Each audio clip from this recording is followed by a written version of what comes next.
यहाँ पर जमा हुए सभी मेरे भाइयों, सबसे पहले आप सबको सलाम वालेकुम, जय भीम। इस महाराष्ट्र में जब से मोदी का इस देश में सरकार आई है, जब से मुसलमानों को, दलितों को, आदिवासियों को यहां पर तकलीफ देने का काम ये आरएसएस, बीजेपी, मनोवादी समाज के लोग कर रहे हैं और उसके लिए एक इतिहास बनाने का काम महाराष्ट्र में बाबा साहब अम्बेडकर के पोते प्रकाश अम्बेडकर साहब ने इस महाराष्ट्र में एक दलित, मुस्लिम, बहुजन, ओबीसी सबको साथ में लेकर एक इतिहास यहां पर बनाया है। मैं आप सबसे यहां पर विनती करने आया हूं, 2019 में आप सबने देखे कि दलित और मुस्लिम एक जगह पे आया तो वो सब इतिहास बना सकता है और वो इतिहास हमारे औरंगाबाद के सभी मेरे दलित मुस्लिम भाइयों ने बनाया है। फिर एक बार जावेद भाई के शक्ल में एक उम्मीदवार बाबा साहब अम्बेडकर ने दिया है, जो दलित मुस्लिम अगर एक साथ में जुड़ गए तो जावेद भाई को कोई हरा नहीं सकता। ये हम सब ने समझ लेना चाहिए। इतनी ताकत दलित और मुस्लिम भाइयों की है। मैं तो समझता हूं दलित और मुस्लिम एक चोली बदन का नाता है। ये सब साथ में रहते हैं, दलित और मुस्लिम भाई। इन्होंने चाहे तो ये देश पर हुकूमत कर सकते हैं, मगर कुछ लोग हैं जो लोग दलित और मुस्लिमों को एक साथ आने नहीं दे रहे और वो किसके कहने पे कर रहे हैं ये मुझे बोलने की जरूरत नहीं, आप सबको ये पता है। इस असेंबली, इस मध्य के हमारे जो लोकप्रिय उम्मीदवार है जावेद भाई, ये जावेद भाई एक कार्यकर्ता बल्कि इन्होंने बहुत काम इस शहर में किया है। इन्होंने मुसलमानों के लिए, दलितों के लिए, बहुजनों के लिए एक अपनी आवाज बनाई है। मैं देखता हूं, इन्होंने और मैं एक ही साथ 2010 में कॉर्पोरेटर थे, हम लोगों ने साथ में काम किया। इन्होंने अपने समाज के लिए औरंगाबाद से बंबई तक एक पैदल मार्च भी इन्होंने आरक्षण के लिए किया। ये आदमी को आप लोगों ने चॉइस करके इनके साथ में खड़ा रहना चाहिए। दूसरे लोगों के पास जीत की ताकत नहीं है।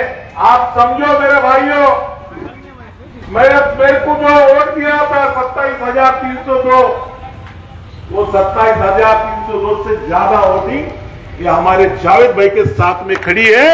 अगर मुस्लिम भाई हमारे साथ में आए तो जावेद भाई को यहाँ पर कोई माइक का लाल हरा नहीं सकता। इसके लिए मुसलमान भाइयों को एक साथ में आना पड़ेगा और सबसे पहली जीत वंचित बहुजन अघाड़ी की जो असेंबली में जाने वाली वो हमारे जावेद भाई की ये सीट रहने वाली है। मैं आप सबसे ये विनती करने यहां पर आया कि इस देश का, इस महाराष्ट्र का माहौल बहुत खराब करने का काम ये बीजेपी और शिंदे गठ ने किया। इन्होंने हमारे मुस्लिम भाइयों के, हमारे बच्चों को जेल में डालने का काम किया। जब जब हमारे बच्चों ने मोबाइल के स्टेटस के ऊपर औरंगजेब का फोटो रखा, हमारे टीपू सुल्तान का फोटो रखने का काम किया, जब जब ये हिंदू लोगों ने, ये लोगों ने, मनोवादी लोगों ने, जो आरएसएस, बीजेपी के लोगों ने उन बच्चों को मारने का काम यहां पर किया और उन्होंने चैलेंज किया कि औरंगजेब की कब्र हम उखाड़ के फेंकेंगे।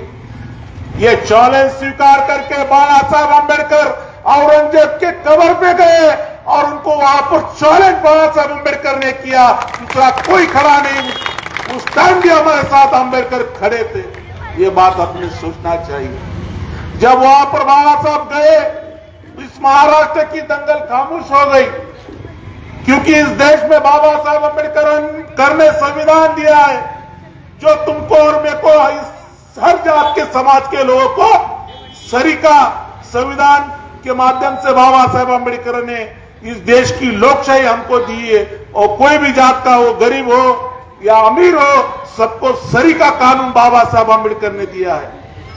मैं आप सबसे ये चाहूंगा कि ये मनुवादी जो हमारे धर्मगुरु के नाम पे दंगे करवाना चाहते, हमारे धर्मगुरु के लिए खिलाफ बातें करते, आप आपने देखना चाहिए कि जब जब मुसलमान भाइयों के धर्मगुरु के बारे में अगर कोई बात करता है तो सबसे पहले वंचित बहुजन आघाड़ी रास्ते पे आती है और बताती है कि इस देश में सभी जाति धर्म के लोग एक साथ है। हम मुसलमानों भाई के लिए कभी आधी रात के लिए खड़े रहने वाले लोग हैं।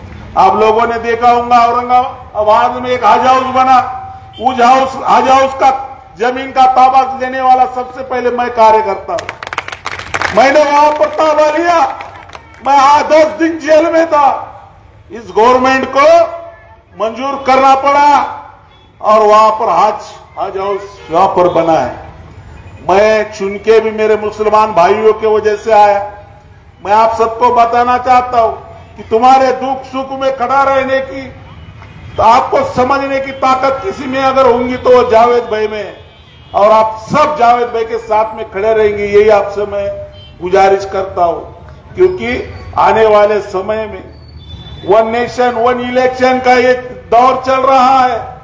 जब तक हमारे लोग चुनकर जाएंगे नहीं, हमारे समाज के लिए वहां पर खड़े होंगे नहीं, हमारी आवाज बुलंद अगर कोई करेगा नहीं, तो हमारे समाज का कुछ सच्चा नहीं है। हमारे भाइयों का आप देखिए, ये वैजापुर का धर्मगुरु जो हमारे मुस्लिम धर्मगुरु के बारे में क्या कहता है, और वो नारायण रानी का 1.5 फुट का बच्चा उसको समर्थन करता है और चैलेंज करता है।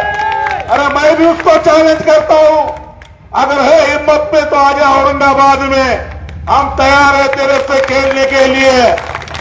मैं आप सबके माध्यम से बताता हूं कि जब भी राज ठाकरे ने बताया कि मस्जिद के भोजिए निकालो, उस टाइम भी मुझे पुलिस ने अरेस्ट किया। सबसे पहले रास्ते में उतरने का काम ये वंचित बहुजन आघाड़ी और हमने किया और राज ठाकरे को मैं ये बताया।